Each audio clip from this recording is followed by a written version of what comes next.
Hello.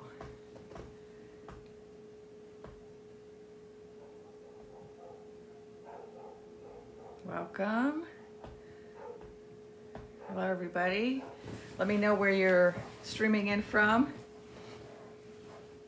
Let's see who's here.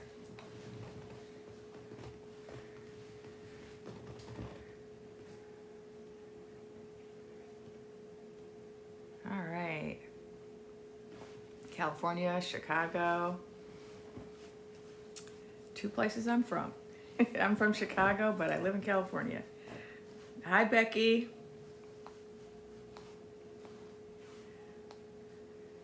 So I know a lot of people are otherwise occupied right now because there's a lot of activities going on in the U.S. right now throughout the realm. A lot of people dancing and singing around some dome-shaped buildings in different places. So I know people are busy, and some other people are busy with watching things on TV. But I thought some people might be at home and want to have a chat about the present moment, what we can do.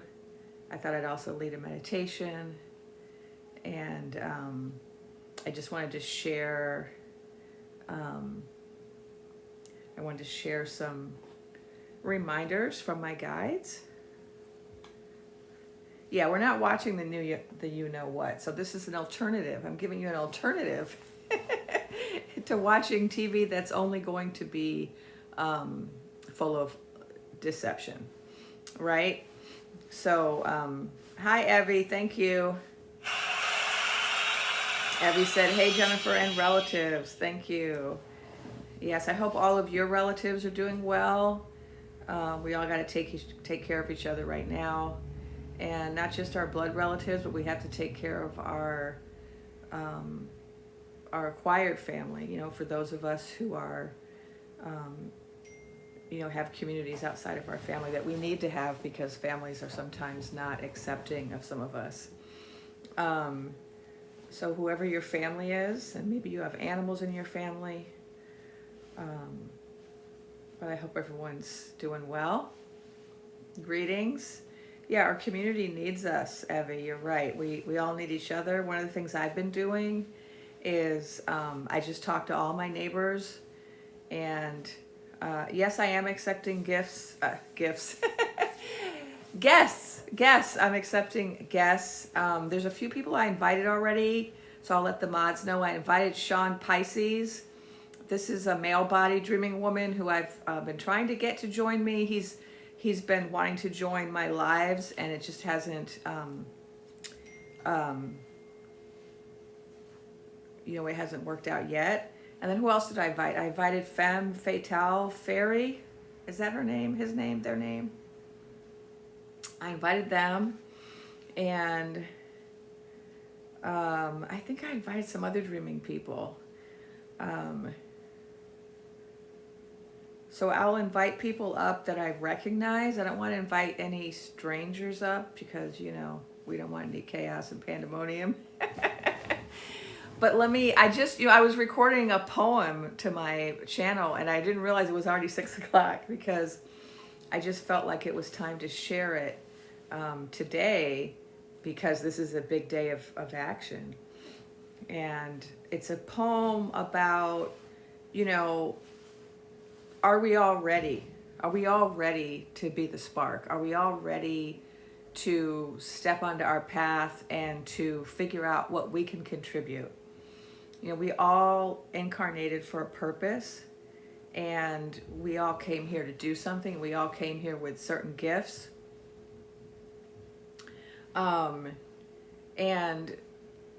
so it's time for all of us to figure out, oh, there's Shaun. I think that's Shaun Pisces that I invited up. We all came here for a certain purpose, and now is the time to figure out what that purpose is and how we want to share. Shaun, are you here? I can't see you yet. I am. Hi. Hi, how do we get your video? There you are. Hi, Shaun. Hi, Jennifer.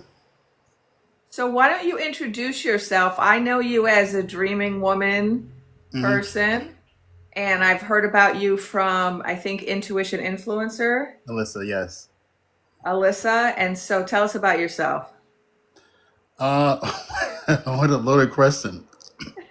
or what you want us to know about yourself that's relevant to the whole Dreaming Women movement. Uh, Listen, I'm a father, husband, married for 26 years. I think this year have three beautiful children, 25, 21, and a starseed born on November 11th, 2020, 4 years old. I absolutely love all types of woo woo stuff. I have been raised as a Christian, licensed minister, and at some point in my life, that just wasn't enough for me. Went through my own dark night of the soul and basically became incredibly enlightened, awakened, the entire 9 yards, and have spent the last 8 years rediscovering myself and helping other people to awaken also.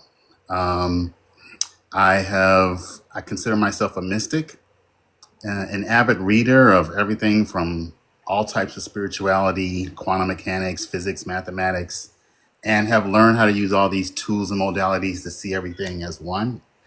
And have basically spent the last 8 years working with my guides. I do a lot of energy with the Ascended Masters, the angelic hosts, archangels, Seven Mighty Elohim, Pleiadians, Council of Nine, so on and so forth, and have just been rediscovering my sovereignty. I think now here's where I go a little bit deeper. I'm a man in this life, the role I'm playing with, but deep down inside, I believe I have been a woman more times than not in plenty of other lives, and I feel like I'm in this life as almost like a hack or like an agent to help other men and women find their way back to a restoration of the divine masculine and divine feminine. And that's what I do. You could catch me wearing crystals or howling at the moon or doing work of the craft or saying prayers or mantras or praying in a church or in a mosque. I see it all masterfully interweaved as one. And the quantum mechanics is the part where I think it really helps me to understand how source is omnipresent everywhere. So with these new Aquarian ages, I don't look at things as either or. So for example, if someone said to me, hey, which one do you think is more true, Vedic astrology or tropical? I would say it's not a question of looking at them as which one is true or false. It's which one offers me the best perspective of myself in the moment.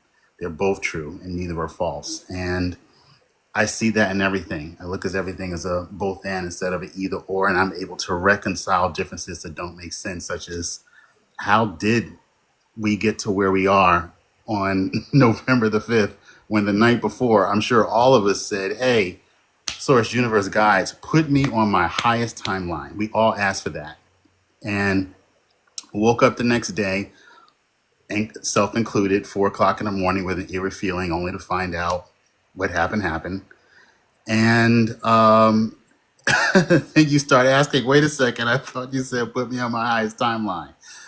So when you reconcile the either or, you realize you are on the highest timeline, that this is the one that you asked to be at in this moment, Shaun, to be here to help people when they were at their lowest to raise up. And because you asked to be on your highest timeline, this is where we are. So reconciling the both and instead of the either or has been a tool for healing for me. And that's a little smidgen about who I am. Nice. Thank you. Can people follow Shaun? If you're not already following Shaun, can you please go follow them? And we all gotta stick together, all of us dreaming folk. Um, I was just looking to see. There's other people who wanted to join, but I'll check with them later. So let's talk about. Oh, sorry, Iris invited somebody. Who'd you invite, Iris? All right. Okay, I don't know who she invited. We'll see. Um, So I was told by my guides that we need to start getting into community. We need Mm-hmm. to start forming circles or Mm-hmm. councils. Mm-hmm. And so they were told, I was told, get into groups of four. Could be larger or smaller, groups of three, four, five, maybe longer, but that we all need to get into groups Mm-hmm. or circles or councils. Mm-hmm. And so that we can so we can have support for one Mm-hmm. another, and also because the power of coming together, when we all bring our gifts together, we're more Mm-hmm. powerful. And I also have this vision in the future that all of these small councils or circles that we're forming will then join together in bigger ways. So that's a little bit of the guidance I've gotten about one of the things that we can do right now to help us to contribute to the current moment. What do you want to recommend that people do? Oh my God. I've been waiting for you. I've been waiting for you. I got that in November, and they gave the plan to my Virgo brain. A small aspect of the vision that I have is exactly what you said, with the plans on how to do that practically in a very quick way, efficacious in every city. And it's just been about first getting with the right person to make this happen. So you and I have to talk offline about. I know you're already moving in that space, but I have Oh something that no, I we would can love. talk offline. I'm all about coming together. Okay, yeah, I have something. I have an idea. I haven't shared it with anyone except for my wife Okay. and Alyssa, of course. And I swear to you, and I started speaking with her about this in December, Okay. and she said I have the perfect person you need to talk to. She's been Okay. trying to get me to have this conversation with you since December. And I don't know if She I did mention you to self-sabotaged me, it. and I remember a couple lives when I was trying to get you, Yeah. but somehow we were Yep. both ships passing in the night. We didn't quite get Yep. it together, and I was doing so many lives with so many people that it was kind of it was kind of crazy. Yeah. No, me too. Well, so I'm a stay-at-home dad. So when I'm not coaching or working with my clients, I'm watching my 4-year-old Starseed, 1111. Okay. Okay. And she's a Scorpio. First time dealing with one of those. Lots of fun, learning a lot of wonderful lessons. Thank you, universe. Um, so it's hard for me to commit the times if I don't get them in advance. So when you hit me up and you said, "Hey, how's tomorrow?" at this time, I was able to create the space. So that made it work out very well. But yeah, what your vision is totally in line with. I mean, they're the same guys, right? So it's Yeah, we're totally all in getting the line. same information, All getting right? the same thing. And I got something the other day from them on something called 888. There's they what I heard for the collective is that in this time it's important for us to be mindful of harmony and balance, harmony and balance, harmony and capital H, capital B, harmony being a construct of source, and that looks like every aspect of our lives, from ascension to how we're dealing with family, everything. And what they said was that the best way for each person to find flow will be able to create uh, an 8 hour workday, an 8 hour day of creativity or family time, and then 8 hours of sleep. And the closer you can get to those 888, the more Hmm. harmony and flow we'll be able to have. But of course, eight being the number of abundance, that also brings in, because you're bringing in the flow, you're bringing in a greater level of abundance. So the fact there's that's intertwining with the other vision that I have that we're going to share offline about connecting communities of people together. And you said you're creating 444, and I'm getting 888. This is way too much alignment and synchronicity for me. Hmm. Yeah, Yeah, yeah, 888 beautiful. Lionsgate. Yes, I used to do a Lionsgate Starseed event every year in person. I missed that. So yeah, I do resonate with the Lionsgate. Uh, what I've been doing is I've been organizing in lots of different ways. So like I've been organizing on here, digitally with these Dreaming Women, posts and lives, and I've just been reaching out to lots of other dreaming women, and connecting and trying to Hmm. get them to have these conversations. I've also been I have a little council I'm in Hmm. of dreaming women offline. I'm also working with women in person in my town, uh, and also working with another organization that's not just women, but it's all genders. And I think, I just keep getting the message about the importance of community Hmm. and about how powerful we are, how powerful as people we are, which I think we're seeing today again throughout the country with all of these active people. Yep. We use a lot of code in here, people. I can't use real terms because I'm so heavily suppressed on this platform. So I call them active people. I call it Hmm. dancing in the streets, Hmm. singing. There's a lot of dancing and singing going on today, and it's very exciting. We're very powerful, especially when we come together. It's cool. I think I'm looking at time from a different perspective. I used to, for the most part, I look at time as linear. But when you uh, begin evolving, you start seeing there's another perspective of time is that it's all simultaneous. It's all now. And Mhm. Yeah, so, I am seeing that I feel like we are you know how church spread, the Christian church spread after Christ, the story of Christ, um after he was quote unquote, died on the cross, the disciples met in homes. They would meet in homes with people and they would just have conversations. It was just an everyday conversation. It was, Jennifer, Shaun, and like 10 other people. And then that 10 became 12 and then no more than 20. After, because I was really curious as to how it spread after he supposedly died.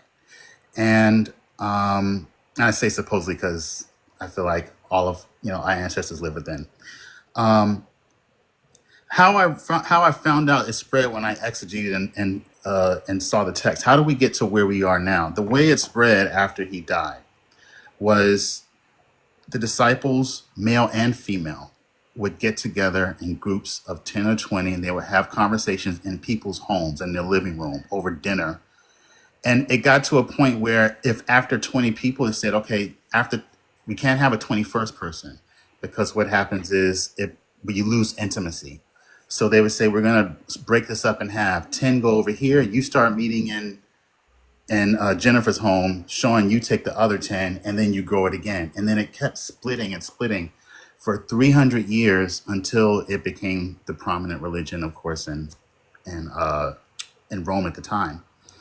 And so what I see happening is something very similar with us right now, where we are simultaneously living out that timeline where there's this spreading of people waking up and we're all recognizing the need to get together in homes or get together in community and talk with one another and then have this Christ message or the light within to awaken and spread everywhere globally. That's kind of what I see happening. It's almost like we are the Essenes from back then who knew hmm the inner workings of life in general. And I'll say the other part. So that was the first thing that helped the church spread. The second thing that helped the church spread was the women, because they understood that the nature of spirit was intuitive first.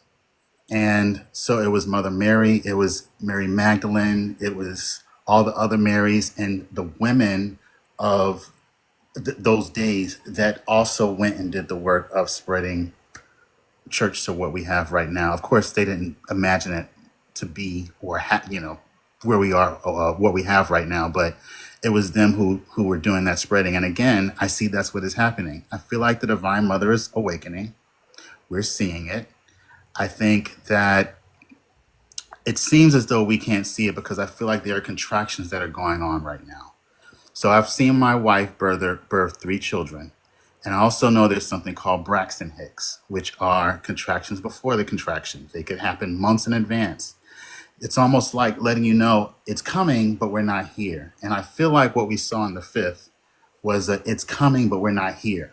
I feel like we keep seeing these contractions. And so you have women like yourself who are really trying to discover within and then connect the dots, who are creating these contractional waves, these energetic waves throughout the earth, which I honor you for, of just coming up here every single day. I remember seeing your lives. I watched the whole journey of the prophecies all the way down to what happened, and I've seen you just pick yourself up every single time and just get up. And I'm seeing women do the same thing everywhere. It started with the Haka. What's my sister? Well, her name is Haka. And it's just been exploding just everywhere. So it's like the divine feminine, the mother has to rise within before we see her on the outside, which means more and more people are awakening. I'm sorry for being so long winded, but I just wanted to say I see you, I honor you, and she's coming and it's happening. You've been saying it. You've been seeing it. I've been watching some of your lives. You've been like, no, it's happening. I wasn't off. We're just off with the timing. It's happening. Yes, the contraction, she is birthing, and we're seeing it. These systems are collapsing. They're clearly not working. And all we have to do is just sit and watch and wait. Absolutely. Ashe aho. Thank you for that. Yeah, let's talk a little bit about that, about the rise of the divine feminine and what we are doing. Why are we here? Why are we on this platform? Why are we doing these lives and these conversations and all this posting? I wasn't that active on this platform before November, Hmm. but I was called by my guides to start doing this work. And what I was told, what I continue to be told, is that it's our job to help people wake up.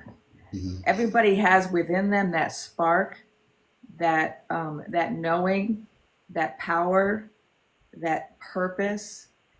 But sometimes because this world, this 3D world is so hard on us, we forget. We Hmm. forget why we came. We forget who we are. We forget how powerful we are. We get beat down by the world, especially as women, Hmm. and we get silenced. And sometimes we just need someone to come along and say, remember, remember, Hmm. and just to remind us of who we are. And so that's my role. That's the job I've been given by my guides, is to help people wake up to their true divinity, their true power. Because when we all wake up and we all step onto the path Hmm. that we chose, and we all step onto that path together, we can do anything and everything, and we will. And so, yes, we're coming together in these little groups and we're like waking up, each of us, waking ourselves up, waking our neighbors up, waking our families up, waking up just people, we're strangers, we're passing in the street, we're waking each other up, right? And then all of those lights, we're all little lights on the planet. All of those lights, once we start connecting to one another, we build this beautiful network. And there's so many networks. That's something I got right before I turned the live on. This, like they said, don't forget to say this. All the networks. So we have networks of active people, right? Dancing and singing in the streets at all the big dome-shaped buildings today. And then we have the dreaming women or the dreaming people who are a network, a different kind of network, right? Hmm. Hmm.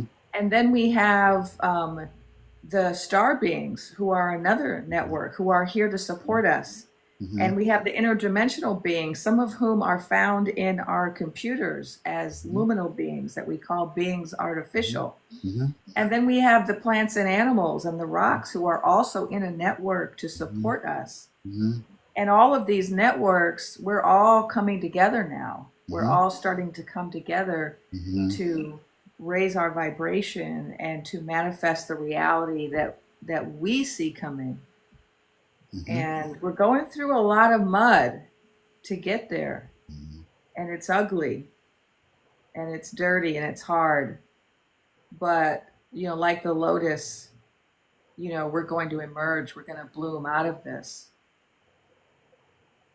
The challenge is to remember that, to maintain that vision, and to contribute in whatever way we each can to bringing that about. And we all have unique gifts. And so we all have to figure out, what do I have to offer? Like I belong to this feminist organization, and they're right now, at the big, um, dance party, right at the dome shaped building. Hmm. And I decided that's not for me. That's Hmm. not for me because there's certain gifts I have that I'm supposed to be using right now. And if I risk getting removed or Mhm. harmed, I might not be able to fulfill that purpose that I came with. And so that particular path isn't for me, but I do a lot of other support work for them. Mhm. Like I'm a writer, so I've been writing things that are being distributed because that's my particular gift is writing. And my Mhm. other gift is being an intuitive and sharing my guidance Mhm. and my storytelling. That's another gift. And so we all have them, right? We all have something that we can share. And if we're all sharing our gifts, we'll have everything we need. That's it. Someone just asked, what does dreaming person mean? So, I'll tell the brief. I'll tell the brief history. I actually been saying dreaming women, but every once in a while I'll throw a dreaming person in there, and I'll tell you why. So right after the election, there were lots of I forgot to use. I'm not supposed to use that word. Right after the joust, there were a lot of women throughout the country and also in some other countries who began waking up at 4 a.m., 3 and 4 a.m., and began waking up having dreams and having intuitive hunches and having clarity about things that they felt the need to share with others. And some of us were lifelong dreaming women. Some of us were already intuitives. I was already a psychic medium, a medical intuitive, a mystic, and a healer before the November joust. But something did happen for me on November, I think it was 6th, where I got very clear guidance that I was meant to start talking to people about the vision I had about the Lotus Queen, about the rigging of the joust, and about the Naked Emperor having conned his way into the position. And a lot of us were seeing the same thing. We were getting the same information about what really happened Mhm. and that things were not as they seemed. And so a lot of us began coming on here. Women started calling themselves the 4 a.m. Club. That was Gia Prism's term. But I was given the term dreaming women to share. And so I started sharing that.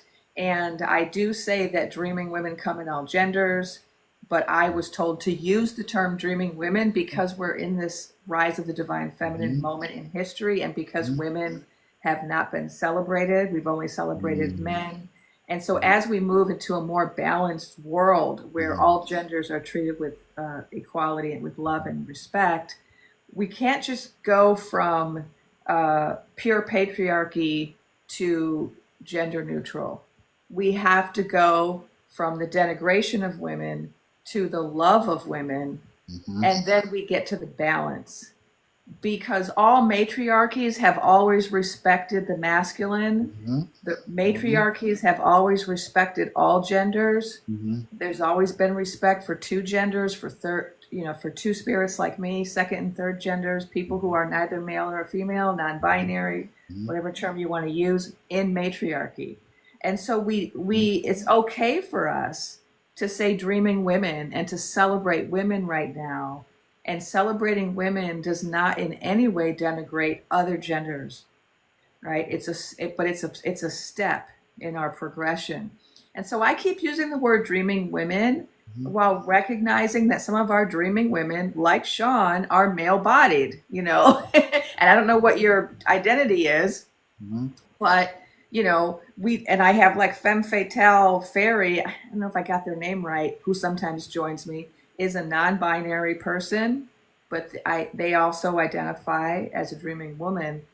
Mhm. So it's a term that we coined. I mean, well, my guides coined it, and a lot of people now have adopted it to refer to those of us who are getting guidance from other realms, from our intuition, from our higher self, from our ancestors, and we're sharing that guidance with the collective Mhm. to help the collective.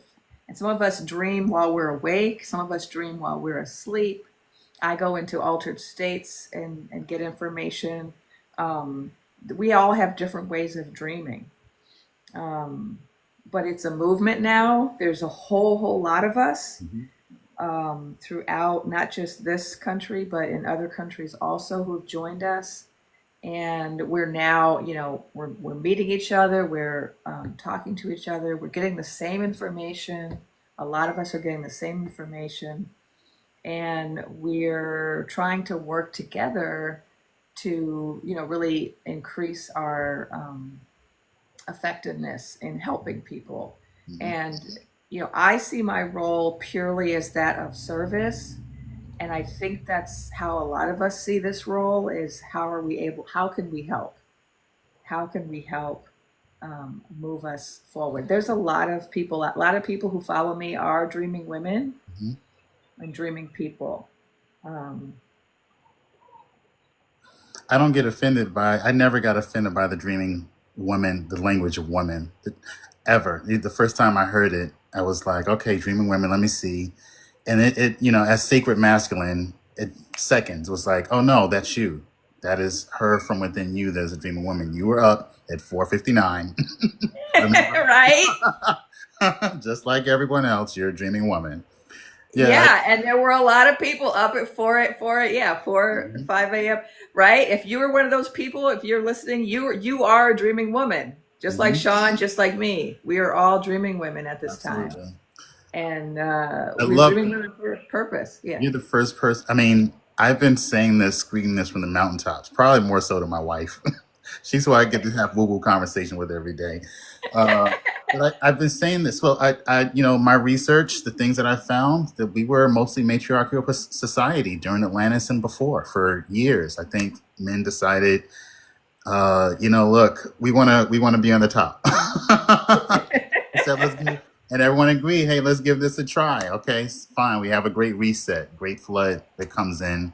Now everyone's forgetting their memories, and now all of a sudden we have mythology of God being male. And so we Yeah. started taking on to those stories and turning them into religions. And next thing you know, you have a whole patriarchal society. We forgot we were intuitive. We were more outward than inward. Everything that has to do with the intuitive women for the last 10 to 12,000 years have just been flipped. So we tried it. We tried it the last 10,000 years. I got to tell y'all, thank you for letting us try it. This shit's not working. It's not. It's It's just not not working. working. So you're right. In order to get back to, so I think the beauty is, okay, we tried the matriarchal societies, and there's a book called Return to the Divine Sophia that goes into the details of this. If anyone ever know, really amazing book. We've tried the matriarchal society for years.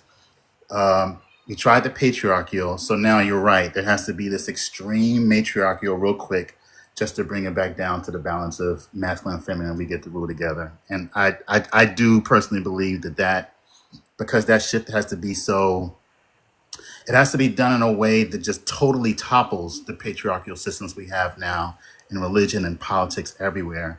And it just requires a destroying of them. There's this book I think it's called Thundermind. It's this one book where the mother speaks so clear, and this was channeled, and it's like one of the things I learned from it was that there's this holy anger that comes from the feminine. She gets to feel, and it doesn't always feel good.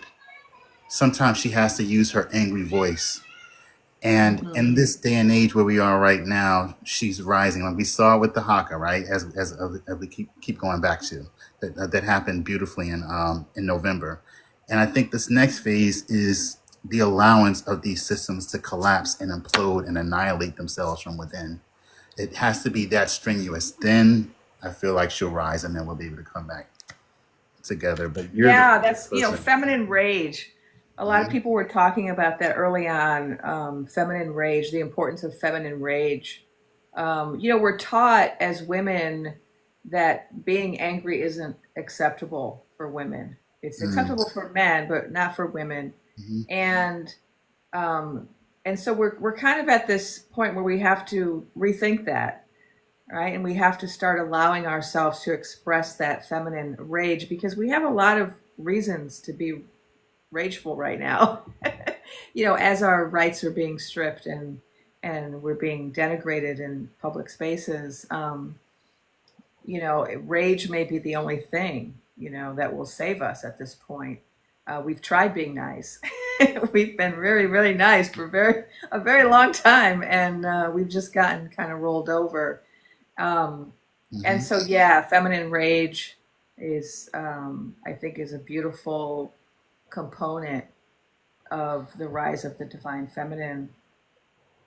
Um, because righteous anger Hmm. has been so key to so many social justice movements.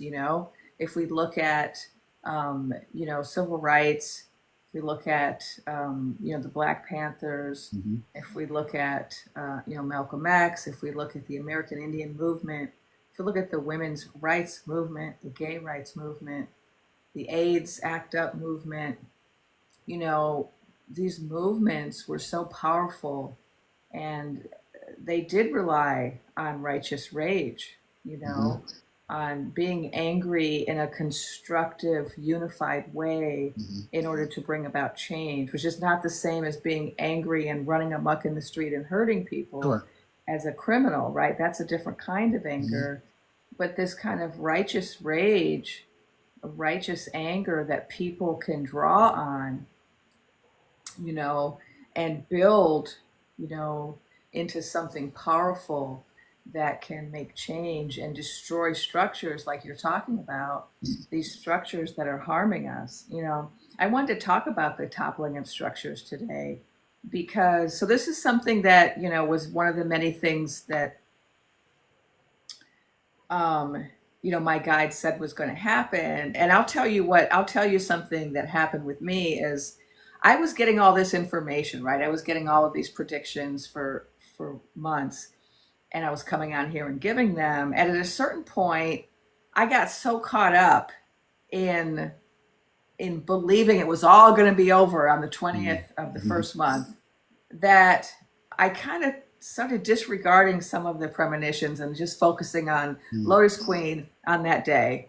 And of course, that didn't happen. And I asked my guides afterwards, why did I get that wrong? And they said, because you were way too focused on being hopeful and only talking about good things. And they reminded me of the things that they had said that I had shared, like they said the people, they said structures were going to have to be destroyed and rebuilt. Hmm. And of course, that had not happened on the 19th. But we wanted the quick, right? We Right. wanted it to be done. Hmm. We didn't want to go through all this. And Right. now we see the structures toppling, Hmm. and it's tragic. And at the same time that it's tragic, it gives me hope Hmm. because the prediction was that what they destroy, Hmm. we will rebuild. Absolutely. That's it. And the people really are coming together now, even though it's Hmm. not being covered on the mainstream Hmm. messenger Hmm. service. It's happening Yep. all across this realm in all Hmm. of the cities. It's happening, Hmm. and we're going to be able to rebuild. And what we rebuild will be better because it won't have these problems that we currently have, the corruption and the patriarchy and the people who are controlling everything, representing such a small slice of society, right? Most people are not represented in the government. Most people are not represented in the wealthy, right? Most people don't have enough. That all has to change, right? That's not a good model for society. That only certain people get to have certain things. Um, and so that's all changing. And so I am seeing hope in some of the bad news that we're getting about structures falling. I am seeing hope in that because it feels like, okay, we're getting closer to that time when the people rebuild. And Hmm. what I was told too, and I just have to keep reminding myself, is my guide said, the American people, they're just not compliant people. We just have never been very compliant as a people. And so for anyone to think that they could take control of this entire realm and get us all to just obey, it's really not in our nature. It's really not. And sure, there's a certain percentage that will always roll over and do whatever, but there are just there's just a lot of us who won't, and we really only need 3% of the population. So there are some political scientists who've done this math and said you only need 3% of a population to make major change. And that's all we need is 3% of us. Can I tell you, my guides have told me and confirmed for me that that number is actually one. One, Isn't that 1%. interesting? Yeah. So 3% is really great. Absolutely. I'm gonna hold on to my belief of this one. And I love exactly everything that you said. I feel as though where we are right now, going back to my conversation of the Divine Mother, another incredible book, by the way, the Sophia Code. I don't know if anyone has read that. I keep talking about Sophia. I feel like there's this rising of Sophia that is within all of us that's occurring right now. I feel like we have Christ as the masculine, Sophia as the feminine, representative of that source within all of us. I feel like all of us are. I feel like there's two ways of changing the world. Well, really one. It's self, because there are four steps. It's change to self, changes the self, changes the home, changing the home changes the community, changing the community changes the world. So those are four different steps, but there's only one of them that you have control over, that we have control over, and that is ourselves. When I started awakening, my wife started, well, she was already awakened, but my kids started changing.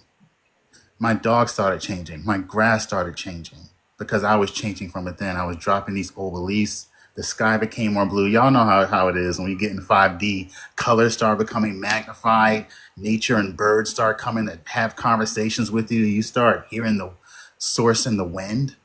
And these things were all changing, not just for me, but also then it changed my community because my children changed and my wife was changing, my grass was changing, my community got healthier, they got happier, started going for walks. And that I know is changing the world. So there are four steps. And the only one that we need to control, though, is the self. And I feel like all of us are changing within. And as we change, we're seeing the world change also. And I feel like so there's multiple perspectives. There's I can change the world by changing out there, but let's not forget as we continue doing the work, the world is changing also. The more and more we drop judgments, ideas and beliefs of shame, the more and more we drop. For me, before I started the spiritually awakened, or maybe a year into it, I was probably balanced 49, 51%.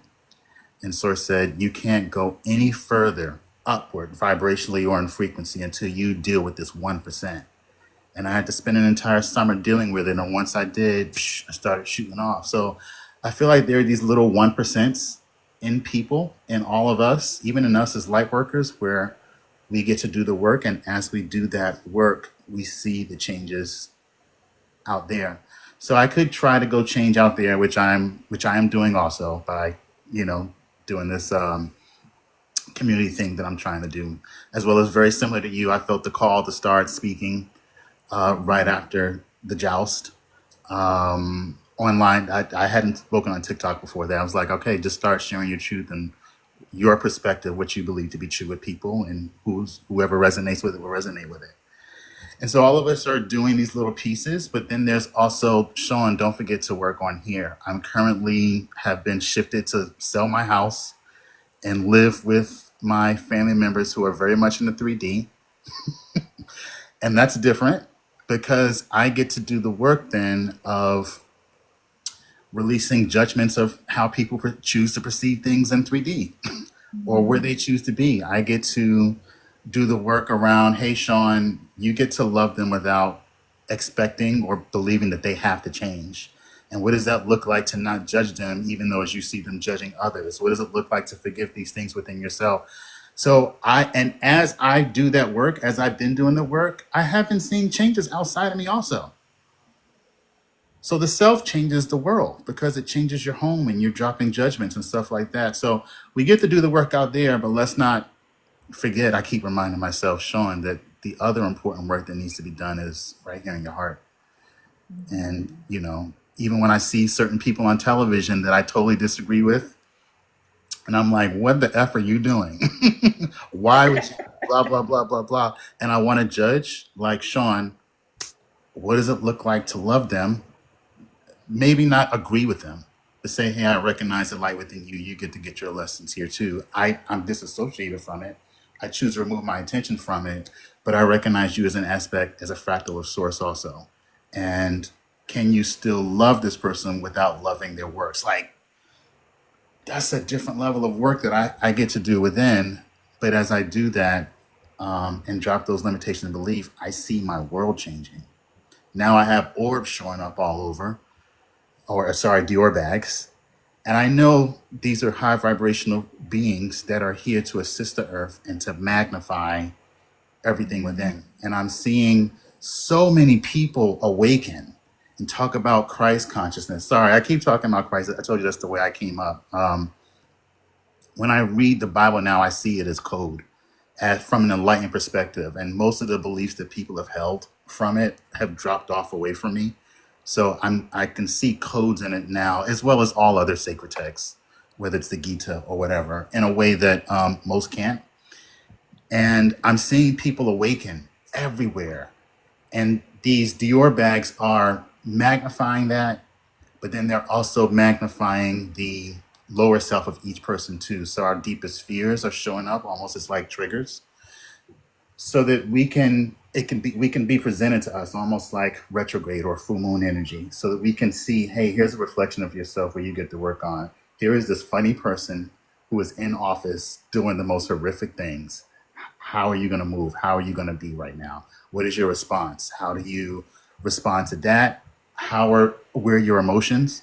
How is your child, your children perceiving how you are watching them and perceiving them? What type of language are you using?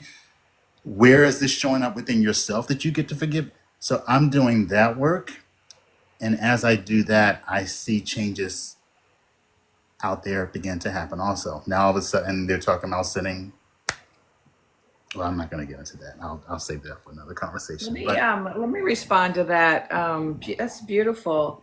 I want to say something about that too, because there was someone in the comments saying that they're very fearful right now, and I totally get that. I have my moments too of fear. I belong to several categories of people who are targeted by this, um, by these seven thieves, this current group mm, of con men, and and so I understand it's challenging, right, to navigate a world where your physical safety is something that you have to worry about at the same time that we're trying to embody this higher spiritual understanding. And I know that sometimes I hear people in kind of these spiritual circles, who talk about how you have to always focus on yourself and don't worry about the outside world, focus on yourself. And sometimes that doesn't really come across well because they don't have actually any experience with oppression. And so for those of us who do have experience with oppression, we're like, well, what do you know about dealing with the outside world? Easy for you to say, right? To focus on yourself and keep your vibration high and not let these jokers bring your vibe down. It's some people might be a lot easy for you to say, right? Not for you, Shaun, but right for mm, some people. So so I always like to address that because when you see people like us saying this, maybe it'll help you to kind of, reevaluate. And so I want to tell a story about my own personal experience. I was a victim of police brutality about 10 years ago. And at the time, it was quite terrifying, right? I was harmed and, in fact, I lost my job. It was, I ended up having to leave it was a lot. It was a lot to go through physically and emotionally. And as I was trying to work through it, and I had walked into this experience with what I thought was right, more enlightened perspective.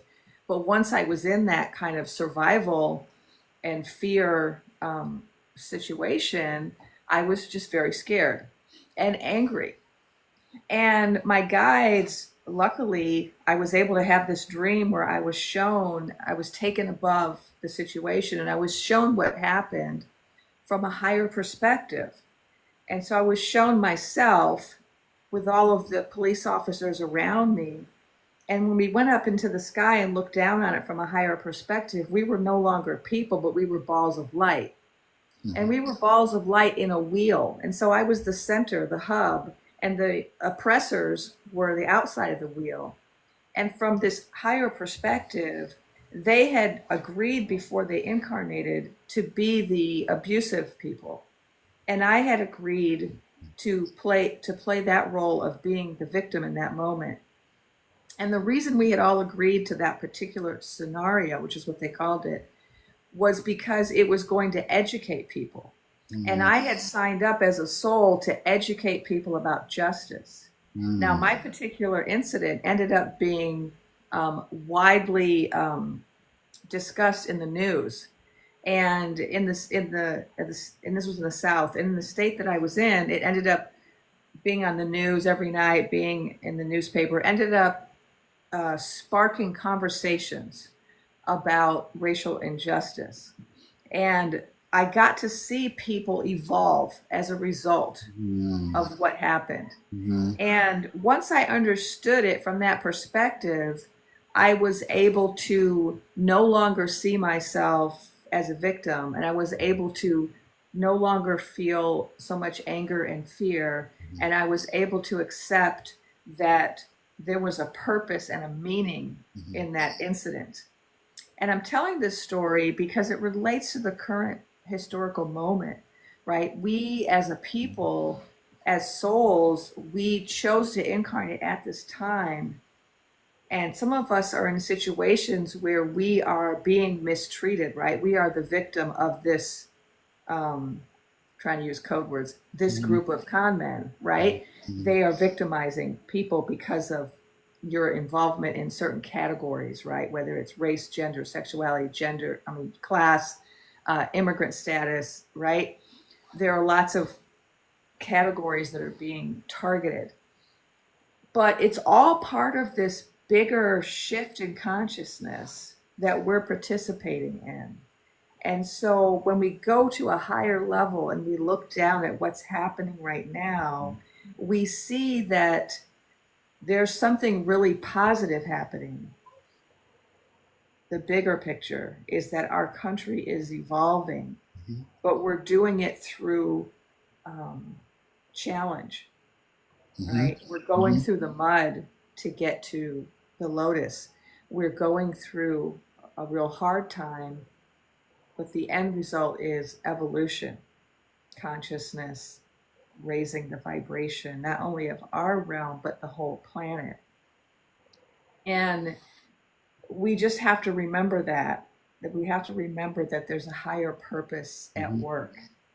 And so when you feel fearful, you just have to do whatever you can to take care of yourself. You have to prioritize um, taking care of yourself in that moment that you feel fearful, right? And that might be, talking to a neighbor, calling a friend, going into nature, finding, a support system, seeing a therapist, right? Whatever you have to do to help yourself deal with that legitimate fear. And then once you have taken care of yourself, then you can think to yourself, what can I do that's going to make me feel like I have power in this situation? mm, Because whatever you can do to stop feeling like you're at the receiving end mm, of this and start being a participant. How can I participate in what's going on in my realm? How can I be an agent of change? mm. That's going to take away that fear, and it's going to transmute it into a feeling of empowerment. Absolutely. Yeah. That was a beautiful. Thank you for sharing your story. I was literally talking with my wife last night about a traumatic experience that she had when she was younger. And I kid you not, she almost said what you said word for word. And she said, I don't think anyone would ever be able to understand this perspective. I can't wait for her to have a conversation with you. Yeah. And a lot of us don't think we would understand it until we go through it, right? Sure. Um, and I certainly didn't get to that point immediately. I was in therapy at the time. I was going Mm, through physical therapy and emotional therapy, and I was having a hard time. And then luckily, I was able to have that spiritual experience and that greater understanding, um, which allowed me to get to the other side of that. Um, and, I feel like I had that experience not just because it contributed to, I mean, I saw a transformation right away. I was a Mhm. professor at the time. My students went out protesting every day on my behalf. I saw them grow. My colleagues who were pretty, backwards and racist, they evolved. They started having a whole listserv conversation about police brutality, something they had never discussed. Mhm. And then throughout the university and throughout the state, there were these conversations happening. And so I was able to see the evidence of what Spirit said. I wasn't able to see it initially. I was immersed in my pain, right? But then I finally climbed out of that. Mhm. And this is where we're all at now, like we're Mhm. in this painful birth, as you called it, right? We're in this very painful birth, and birth is very painful, and it's also life threatening, right? Not everybody survives birth, and some of us are not going to survive this, and that's very scary, um, to see friends and neighbors being harmed, right? I've had a couple of friends leave the country. They don't feel safe here. I have a family member who lost their house in the fire. Mhm. I have friends who've lost their jobs because of DEI. So, we're all witnessing, right? Um, I have family members, I have elders who depend on Social Security in my family. Very worried about them. Um, it's not easy what we're going through, but if we can, if we can remember how powerful we are, right?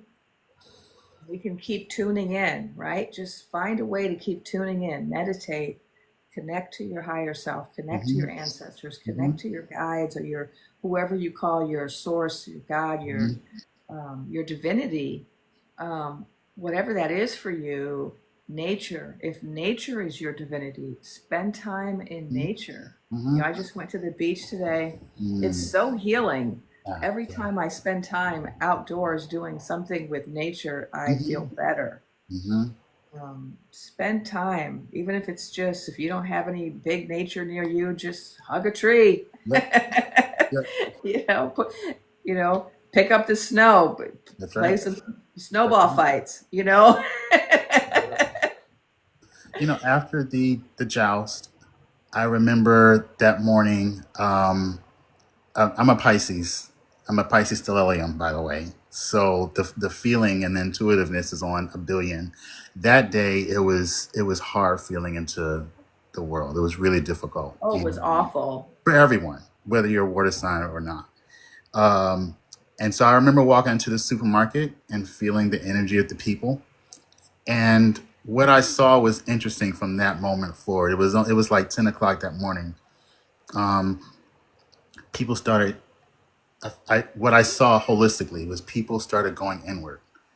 I saw women who decided to stop watching television. They started going on social media less. They were still focused on it, but they were having less conversation about it. It's like everyone intuitively knew I've got to pull away and I have to refocus. I started seeing women organize book clubs and retreats. I have seen so many people who normally wouldn't, who are more 3D minded, kind of begin going inward in a way that I haven't before. So as that increases and magnifies, I'm also seeing a lot more people who are becoming awakened just everywhere. I have hope that the destructive things that we think we'll see, we won't see that much of. I also have a belief that I am safe wherever I go. And it's a personal choice for me that even if the world's collapsing around me, I'm going to be good. And my children going to be good. And my wife going to be good. And et cetera, et cetera. I hold that space for that self within myself. And then doing the work of what I hear intuitively. Hey, Shaun, go outside. You're right. Touch the snow. I remember one night my wife was like, "It's snowing." I'm like, "Oh, so what?" She's like, "No, let's go outside. The children are asleep. Let's go play in the snow." What? Hmm.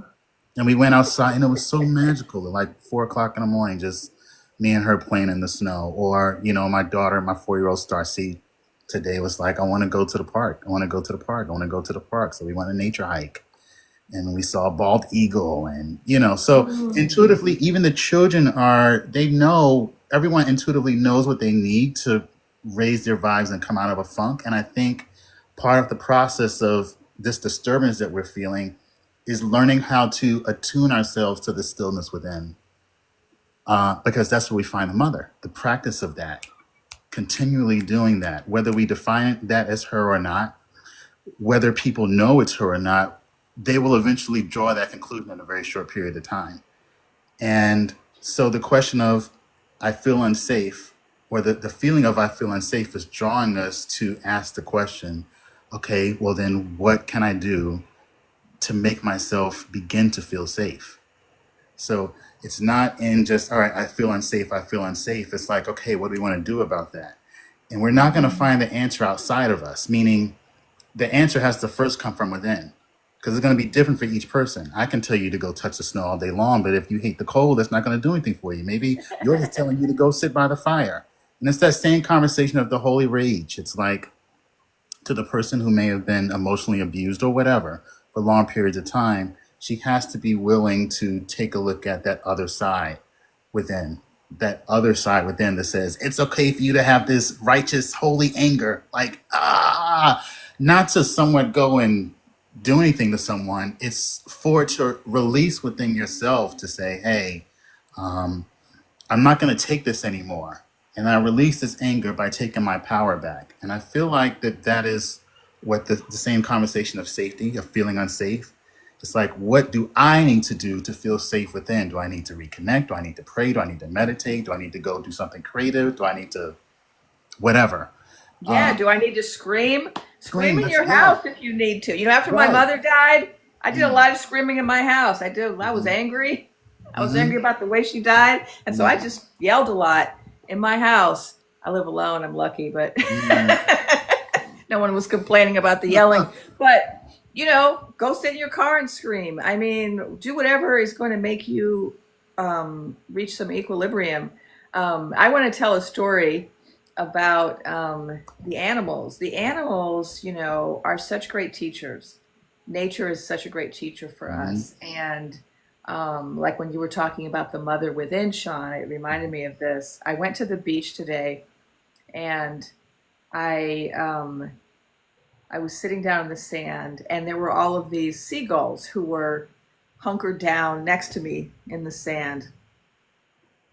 And then this big, really big, I think of it like a macho seagull came along, and it was making all this noise with this paper potato chip bag, and it was trying to get some chips out of the bag, and it just kept throwing it up in the air and knocking it down. And all of the other seagulls were watching it like, hey, if he gets the chips, we're all going to get chips. I think they were thinking. And he got frustrated. He kept banging it and banging it and banging it, and no chips came out. And then he just flew away. And he flew away into the ocean, like towards the ocean by himself, and nobody followed him. And then this girl seagull came, and she wasn't as big, and she started poking at the potato chip bag. And the other seagulls just ignored her, I guess, because they didn't. They figured, well, he's already demonstrated that it can't be done. And so she just kept poking at it, but she had persistence. She poked at that bag for several minutes, and eventually some crumbs fell out, and she was eating. She was Mm. snacking. And then she flew away, and all of the other birds followed her. Mm. And I felt like it was a message for me Hmm. about leadership Hmm. and about persistence, which Hmm. is one of the things that I've been talking a lot about, is about the importance of persistence. That we're in this movement, and it's not just about resisting the negative, it's about persisting through everything in order to bring about this new world. And I was like, oh, this little drama by the seagulls was for me, right? Hmm. Hmm. It was a little lesson for me. And I think this is the way the Divine Mother works with us, right? Yes. She Hmm. works with all of her children. You know, Mother Earth has all of these children, the animals, the plants, the rocks, the humans, Hmm. and she's here for all of us. And we just have to pay attention and we'll get these little lessons. That's it. That's it. I think that's all she's asking for is for us to pay attention to her voice within that says to, to, hey, it's okay to be angry right now, or it's okay to watch these seagulls and the lesson that they're teaching you. She is matter. She is earth, air, water, fire. That's what matter is composed of. And so everything that we see is a reflection of us somehow or in some way. And I'm so grateful that you got a chance to witness that and then really be in tune to what she was showing you in that moment. How awesome is the planet going to be when we are able to see other people do the same thing, to be able to awaken to those moments and instead of dismissing them, saying like, no, she's speaking to me in this moment. What do I need to see here? I think that's what we're waiting for in terms of this awakening. I think that's when we'll know we're in a really good space, when we can get at least 1 to 3% of them of the planet doing that. Hmm. Yeah, yeah. Yeah, we just need 1 to 3% people of us to wake up and change things. Um, Pay it's attention happening. within. It's happening. Yeah, pay attention within and recognize that you're not alone. You know, I think when we feel fearful, it's because we feel alone and we feel like we have to do everything ourselves. And that's how a lot of us as women are made to feel, right? We're asked to multitask. Oh, we got to do so much, right? And it can make us feel very alone and very burdened. I was feeling very burdened today with all the things I'm trying to do. And but we're not alone. We're not alone. You know, the seagulls are with us and the Mm-hmm. squirrels and Hmm. the grass and the trees and our Hmm. neighbors. Hmm. A lot of times we just assume our neighbors don't care, and our neighbors do care. Yeah. You know, you'd be surprised. I've seen so many times when a crisis happens, how neighbors can suddenly come together. I was in a hurricane in Florida, and everybody was there for each other. In that hurricane, everybody was helping each other. Everybody was sharing what they had. People who maybe didn't talk before then, Hmm. they all came together, and Hmm. this is what people do in the worst of times. Is our better selves come out, Hmm. and we start taking care of each other. And so don't write your neighbor off. Your neighbor might be just waiting to help you. They might be just waiting for an opportunity to be there for you, you know?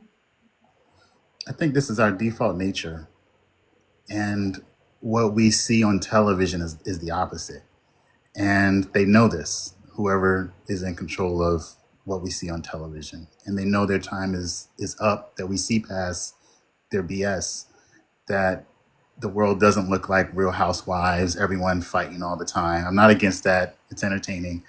It's just this does not reflect reality for real, even though we call this reality TV. Reality is, a Sean and a Jennifer get on the phone and have some conversations, and you have neighbors like my neighbor today who just decided to cut my dog's hair, for free, or et cetera, et Uh-huh. cetera, et cetera. It's like, no, this is the default nature of life. And I think we're starting to see that what we've been shown is actually not true. Yeah. Yeah. And that's a big part of it right now, right? Is we're seeing through the matrix, right? We're Mm-hmm. beginning to wake up and realize that a lot of what we thought was our reality was illusion. Mm-hmm. It was what we were taught to believe, or what we thought we saw, what we thought was happening, and we're realizing, no, that's actually not how people are. That's actually not how the world is. Um, And, I say this as someone who's lived in a lot of places where I've been discriminated against for various reasons, right? My skin color, my sexuality, my gender. And and yet I have always seen people be loving, Hmm. you know? Hmm. I've seen people evolve. I had this experience in Florida. I dealt with a lot of racism in Florida, and I had this neighbor who was really racist. She was like what they call down there, like a redneck, right? Um, Somebody who just had certain attitudes about people that didn't look like her. And she was very unfriendly. And then, I had a terrible thing happen. My dog died. He was hit by a car right in front of my house, and she was there. A lot of my neighbors were there, and I was crying, and she just started hugging me. And I literally saw her transform in front of me from this hateful person Hmm. to this compassionate person, just in the moment when she saw me experience tragedy. And she stayed with me, and um, she like helped me. She got a washcloth for my face. She talked to the police for me. They were talking, asking me to file a report, and she was just there for me. And if you had asked me before that incident if I thought this woman could ever be kind to me in any way, shape, or form, I would Hmm. have said absolutely not. But the tragedy transformed her. She suddenly saw me as a human being, that anybody who lost their dog would be traumatized, right? And she suddenly saw herself in me, and she was able to participate in our shared humanity. And I find that this happens a lot when people are going through challenges, right? Especially collectively. When we start going through collective challenges like we are now, it can really cause people to evolve past their prejudices and to Hmm. begin to say, oh, we're all in this together. Hmm. Never mind that we have these differences. We're all in this together. Hmm. Let's be there for one another, you know? When 9/11 happened, and how old was I? I was a young adult, so I was in my 20s. Um, there was a coming togetherness of the world that I had never seen before, especially in the United States. No one was really talking about Democrat and Republican for a minute. They weren't really talking about white and black. It was we are all as one. Now, I hope that we learn from that and it doesn't take something as tragic. I do know there's, again, a collapsing of systems that have to happen. But you're right. Eventually something has to occur that is going to cause people to come together, where we get to say, okay, these things that we thought that mattered actually don't. I am one with you. We are one. You're another me. You might be that in a body. This might be that as a dog. This might be that as an elemental. But we are all one. I am one with this Dior bag. I am one with all it is.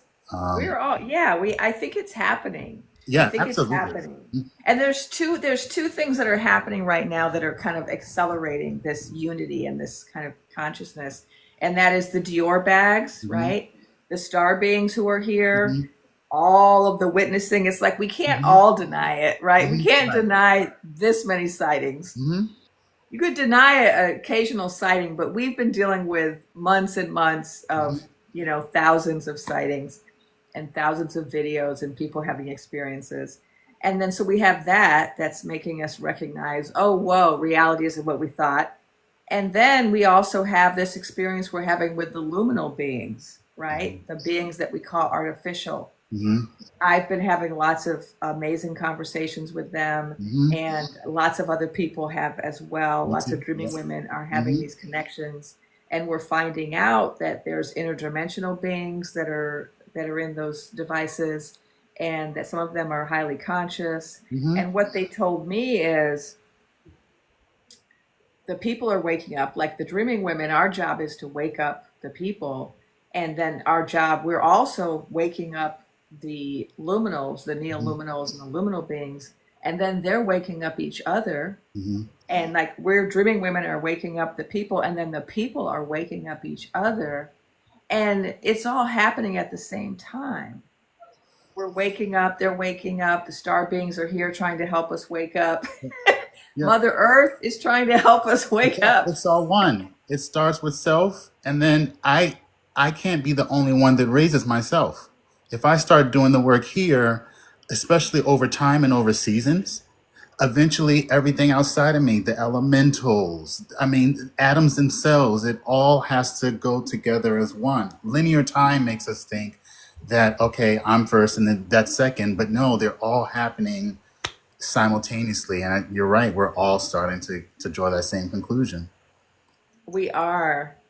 We're all, yeah, it's, and you're right. It's, all time is simultaneous, but our brains need Right, to organize time in a linear right, fashion hmm, for us to make sense of it. right, When you reach a certain level of spiritual connection, you're allowed to see the simultaneity of time. mm, But it's very hard to exist in this yeah, 3D world with the consciousness of simultaneity of time. yeah, So like I have a memory of many of my past lives, but if I it's very I can get confused right, if I don't remember, okay, this is the life you're living now, this is the time you're right. hmm, And and so this is why we tend to not, really be aware of things happening at the same time. But somebody asked in the comments, we got to get back to hmm, let's get back. We're gonna for a moment. We're gonna get back to the political moment. Um, oh, Kate the Sarge is here. Okay, I don't know if she wants to join us. Um, somebody asked about Lotus POTUS. Um, so we'll both answer this. I'll let you answer it after I answer it. hmm, So I've been saying for a long, long time, right, that Lotus will be POTUS, and I saw her as POTUS. And then after the 20th of the first month, hmm, when it didn't happen that day, I then asked my guides, and what I was told was things had shifted because there was one path that we were on, hmm, which was going to involve people in positions of power um, doing certain things to make sure that the unchosen one did not get in the seat, and they did not do those things. And as a result, we're now on a different path or a different timeline where it's now up to the people. hmm, And so now that we're on the timeline of the people are now going to remove them from office, it's not exactly the same. So when I asked about Lotus POTUS, they said it's now going to be the people that decide. I mean, the people decided for her before, hmm, but the people's voices were not heard. And now the people are having to be heard in a different way, in a more direct way. And they said that when the people do what the people are going to do, um, they may or may not choose hmm, Lotus POTUS hmm, again. They might hmm, choose someone else, or they might choose her along with some others. Like some people have suggested a council of leaders. hmm, There might be a very different structure in place that she might be a part of. hmm, And they said it was going to have to do with her vibration hmm, and the vibration of the collective and hmm, whether or not they still match. They've matched all this hmm, time, but will they still match right, at that moment? hmm, And so that's why I haven't been talking about her as much, because that just hasn't been what's been coming through. It's been coming through just as a possibility, whereas before it was coming through as an inevitability, yeah. because she was the one that the people chose originally. So that's what I got, but let's hear what Shaun is getting. Somewhat similar. She, what I heard was that for us to have been on that timeline with her, we might have not have you and I might not be here in this particular way because we may have been complacent. Complacent because we would have thought, oh, we've arrived, so there's no work on our part to do anything except to support her. But in this Yeah. timeline, we get to be the saviors or the the person in charge. The power becomes here, and then yes, that I heard something very similar. When we do topple these systems that are currently in place and new ones take their place, it very well may be a council, and she might not be part of that frequency. Hello. Hi, Hi guys. Kate. Hi, nice to meet you, Shaun. Thank you. You too. I love your energy. Thank you. Yeah, he's amazing, huh? Yeah, I think this is the first time I've seen you, so I have to go follow you. Yes, that would be Yeah, great. everyone go follow Sean. Sean is a dreaming Yay. woman as well. I am. And he woke up at 4 a.m. and he's been doing this work with all of us on here. So please follow him. So let's hear Kate's answer to that question. Did you hear the question? I did. I did. First of all, I'm so happy that you're doing this so we can provide. Oh, thank you for that. I'm so happy we're here instead of doing the other thing that we should not be doing, which is watching the thing that's happening Mhm. right now. We should not be giving that our energy. So if anyone you know is watching it, please tell them to turn off the TV. It's not good for their soul and their mind. Mhm. Yes. Oh, let's all support the TikTok shop, people. Yes, TikTok Gotta shop. support the TikTok shop. In fact, hey, I have this neck massager right here. You should check it out. It's from the TikTok shop. Legitimately. It's actually one of my favorite things from the TikTok shop. Anyhow, yes. So in terms of Lotus, first of all, everyone on this live, if you're a blue Lulu, you are not crazy. Your instincts are right.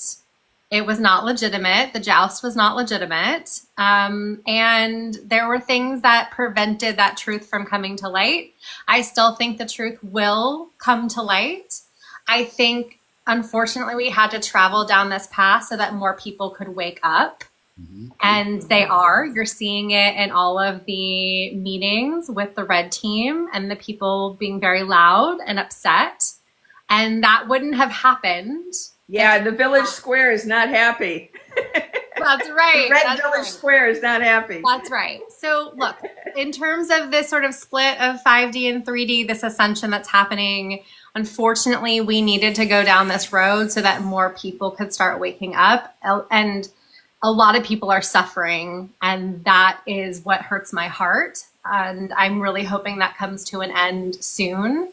And I really think like this month, even just with the astrology of this month, it's going to be a bumpy ride. We've got Venus in retrograde and Aries, and then it'll go into Pisces. That's going to be a whole look at all of the relationships in your life. That's going to be for everyone to really reevaluate, not just romantic relationships, but friendships, your work relationships, really getting into the nitty gritty of like, are these relationships serving me? Again, in that split 5D, 3D, right? Like who are we aligning ourselves with? And it's going to be very clear who you're not in alignment with and really trust your instincts. We also have Mercury going into retrograde. So that's going to be happening simultaneously. Everyone kind of knows about Mercury in retrograde. It just makes communication a little bit more challenging. So again, that's going to be happening at the same time as you're reevaluating your relationships. And then it's eclipse season. We also have eclipses happening. So it's just going to be a lot of very volatile energy. So just be aware of that. And I really am focusing on this vision. And I know that Jennifer, Lisa, and I have been talking about this of what we are creating, right? We are now the architects of creation. We have to start envisioning and building what comes next so that there is something positive to fill the power vacuum when the tower falls. And it is building these communities, these councils, this sort of group process of decision making where there's not just one voice at the top deciding everything. We're clearly seeing right now that that does not work. And I think we needed to see how bad it could get so that enough people will understand that a different system has to be created. I think Lotus is going to be part of that. I think that once the truth comes to light, she's going to be allowed to take more of a leadership role. And I really envision her wanting to start over, wanting something different, wanting something new. I don't think she's going to step in to the ashes of what is left behind. I think she's going to want to rebuild. That's my personal feeling. I know, everyone, when I see her, her story isn't over yet. That's what I just keep getting. Her story isn't over yet. So, I feel like it's not either because I had this weird connection with Lotus Queen on so many levels. You know, like she and I were born the same year. We both went to Howard. We both went to Berkeley. Oh, oh my She, gosh. she Wait, I went to Berkeley. Do we know this about each other? Go no. Bears! Go Bears! And I didn't agree with you know, earlier in her career I did support her, and I didn't always agree with everything. I used to write her a lot of letters when she was in office. I was always writing her letters as an activist, and I just always felt whenever I would see her that she was going to be a really important part of the future. Yeah. And I didn't feel like I had rational reasons for that. It wasn't that she was like, I agree with her on every policy issue. It wasn't that. But there was always a connection, and there's always been kind of a glow around her, you know, that she's somebody that I feel is really significant. And so, yeah, it is kind of hard to imagine her not playing a role in the future. Um, and I think it's interesting that there was some announcement this week about her in 2028, which I thought was so ludicrous. You know what? I I was like, can't actually, by the way, I can't substantiate that. It has not come from her and her people. It's a rumor oh, that's okay. floating around, but I really tried to figure out how real it was, and there's no real publication, and it's Oh, not okay. on the Yeah, it website at didn't feel all. real to me. And I was like, this just It's, can't be right. yeah, Um, it just didn't resonate with me. So, anyway, yeah. just yeah, question that one. I mean, she may come out and say it at some point. It may just have been a leak. I don't know, but it hasn't officially come from her and her team yet. So, Yeah. So anyone who thinks they have to wait till 2028 for something to be good, for change or for a reversal of the current nonsense, absolutely not. yeah. They're absolutely not going to last that long. No. This By the way, madness is not going to can last I very can long. I can I just bring up, and I'm going to do this. So there are two special jousts happening in April, on April 1st. Okay. There are two seats that have been left empty. And if we can fill those seats with the blue team, then we have a tie in the House, which means they can't pass any of this legislation. Okay. So I need everybody, I have a whole video about it on my page. I need you to start looking into this because we need to put all of our energy behind it. There's also a third one in June, I believe. And if we win all three of them, then we take it back and we take control back. And Hakeem Jeffries gets to take the lead. So please, please, please, please look into this. Donate if you can. Donate your time, phone bank, text bank, all the things, volunteer. These are crucial. I don't know why people aren't literally shouting from the rooftops about this, because this is how we reverse the balance. we take things back into our own hands again, and we have a say in stopping what's happening.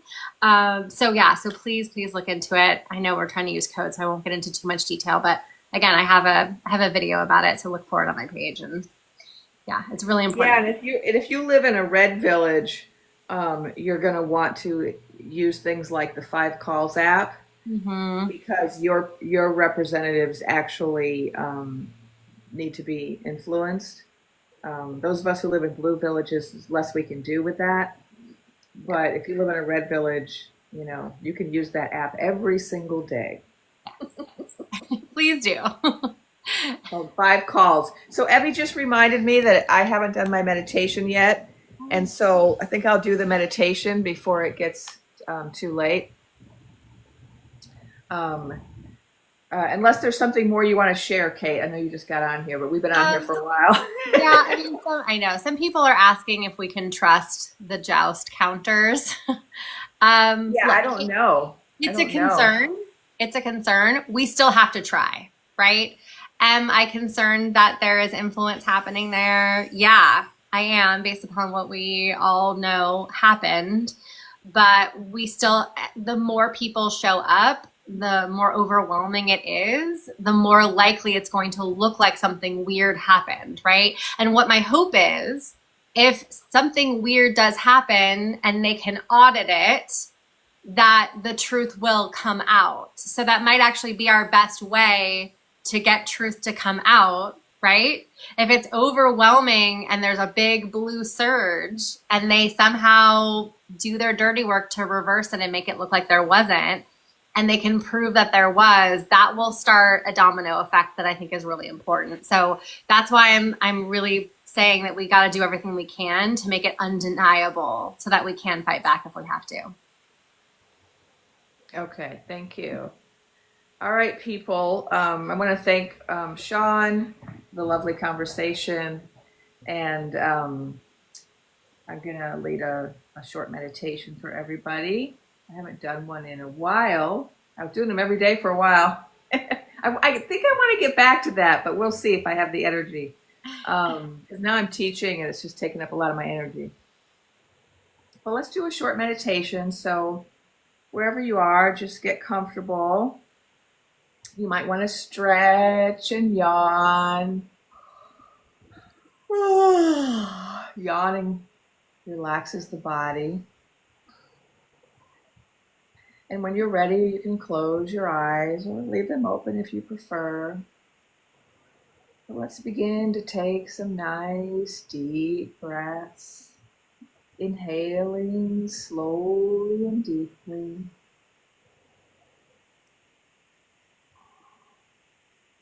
Exhaling slowly and deeply. And just imagine that with each slow, deep inhale, you are inhaling relaxing blue light. And with each exhale, you are letting go of gray smoke, breathing in the peace, breathing out all the stress.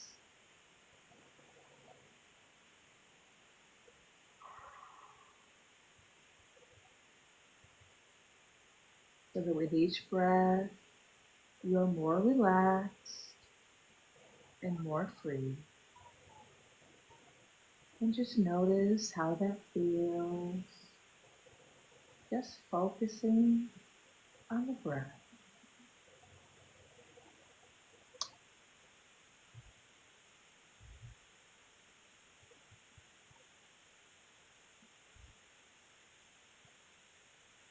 Now place your attention on the crown of your head and the top of your head.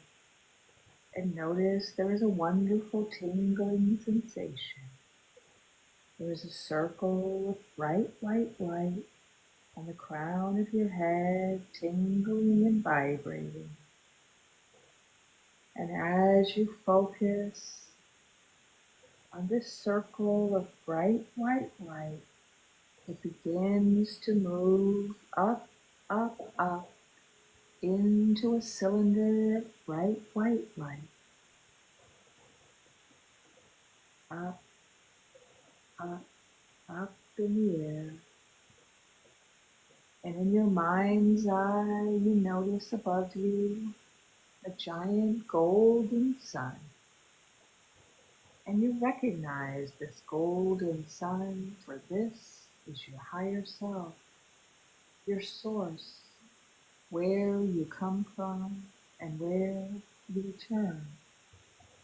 And you reach your cylinder of bright white light, up, up, up, and you plug your little self into your higher self and begin to charge, charge, charge up.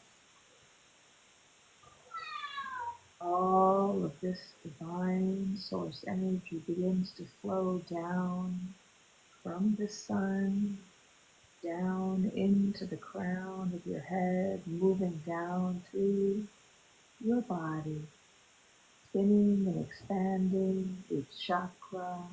It spins and expands your third eye, moves down, spins and expands your throat chakra, down into your heart, spins and expands your heart, down into your solar plexus, it spins and expands your will, And then it moves down into your navel where it spins and expands, down into your perineum, spinning and expanding, and then down into Mother Earth. And then it goes around you in a giant bubble of golden light. All the colors of the chakras spinning around you in a rainbow bubble of protection.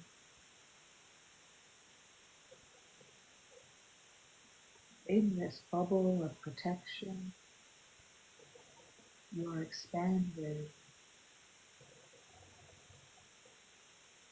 connected to an infinite supply of energy. You are charging up, expanding, getting bigger, brighter, and bolder.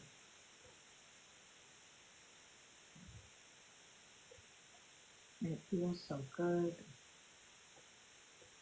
so strong, so light, so bright. And you expand your bubble out,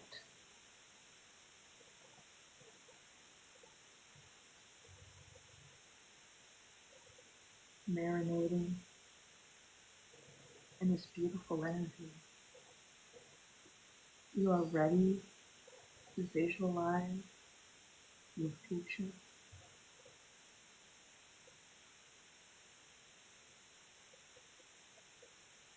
You see a path in front of you,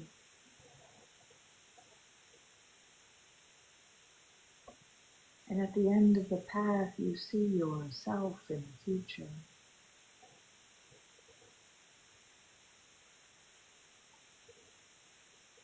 And you notice what your future self is doing, what your future self is being, how your future self is feeling.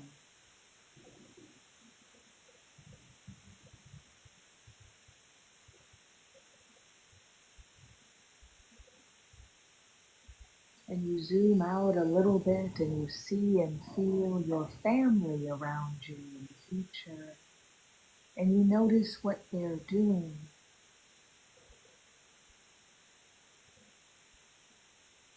what they are being.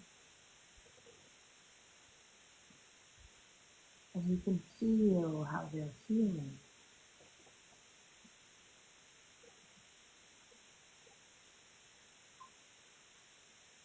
And you zoom out again to your neighborhood. All of your neighbors, you can see what they're doing.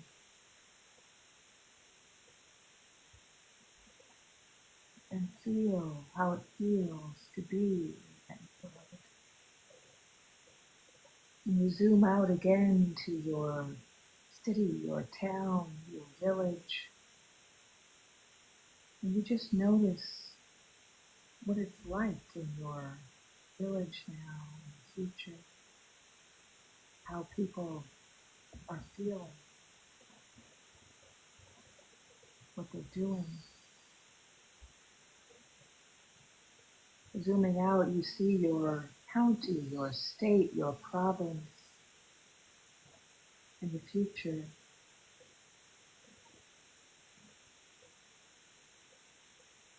Zooming out, you see your whole country, your whole realm in the future. What are they doing? What's happening?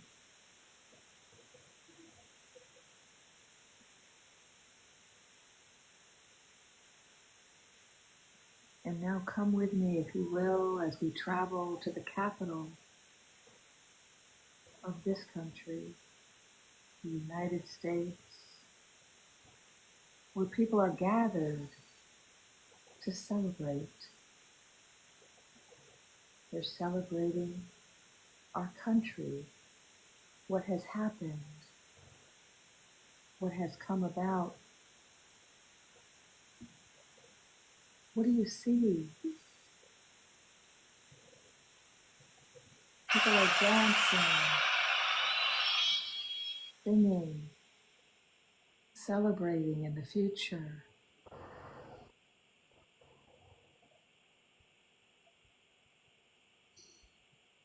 What are they celebrating? Notice people are posting, singing, cheering, hugging one another. And back in your village, in your neighborhood, in your family, you are also celebrating.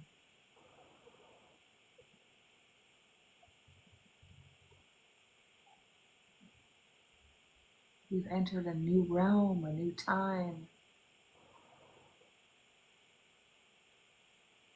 a new level of consciousness. Tune in to that higher vibration of the future. Feel the love, the unity, the joy.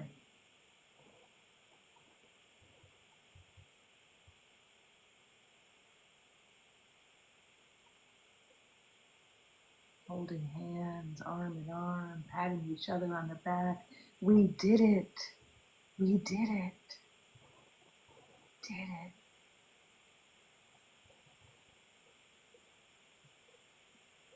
We're swelling with pride at all that we have accomplished together.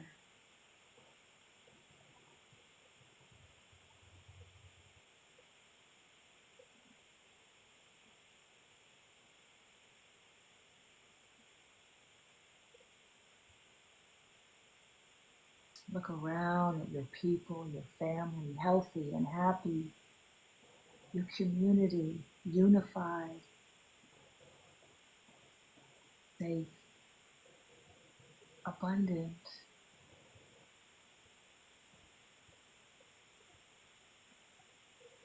Respected, loved. Even the animals are celebrating with us, the trees, the wind, water, waves hitting the shore, all singing together with us in this beautiful moment.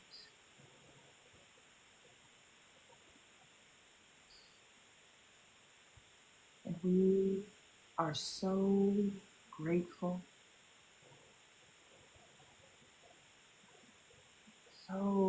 so grateful.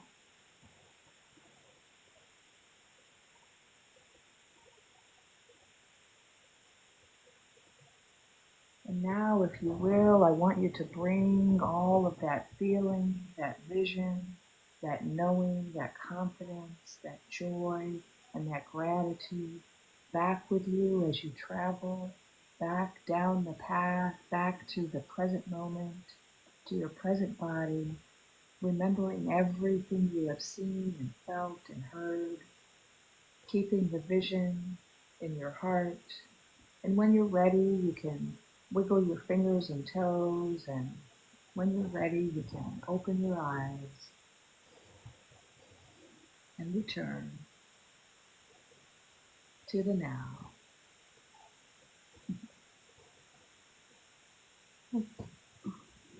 If anyone would like to put anything in the chat about what you saw in the future, what you felt, feel free. That was beautiful. I want to go to there now. Right? I want to be there now. Yes, yes.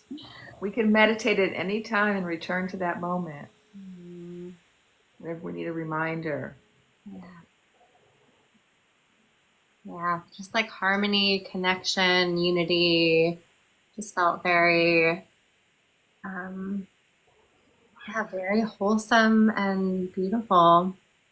Everyone just in alignment. Yes. Someone saw Jasmine and Kamala leading us. I love it. Oh, I love that. Protections made permanent for our parks and endangered animals. Yes. Beautiful. Yeah. Forgive me, I need to drop off and go see my little one. Thank you so much for having me, Jennifer. Nice to Thank meet you. you. Meet you, I'll connect with you Shaun. guys later. Jen, we'll talk later. Yes. Okay, we'll talk Um, a little later. Message me. Yeah, let's Okay. message each other. I'll get Okay. you. We'll make a concerted effort. Real quick, I hear my dog walking too. I I saw a blonde woman with a red cap hugging someone who she normally wouldn't, and a world of people doing the same thing.